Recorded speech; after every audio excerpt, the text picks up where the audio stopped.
নমস্কার, আপনাদের প্রত্যেককে ইংলিশ টিউশনে সুস্বাগতম। The last dash will be performed by the members of the family. পরিবারের সদস্যরাই ড্যাশ সম্পন্ন করবেন।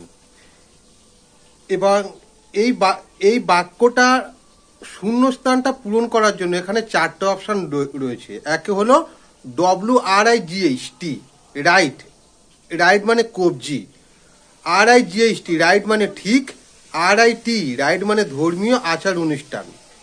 আর WRIT, রাইট মানে লেখা। এখানে চারটে অপশান দেওয়া রয়েছে। আমরা বাক্যটা যদি ভালো করে পড়ি আমরা বুঝতে পারবো এখানে কোনো ধর্মীয় আচার অনুষ্ঠান বা রীতিনীতি সম্পূর্ণ করার কথা বলা হয়েছে। তাই এই বাক্যটা যে শূন্যস্থানটিতে হবে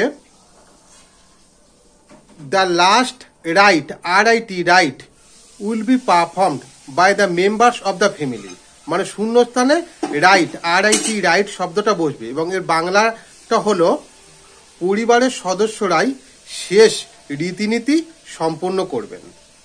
ধন্যবাদ।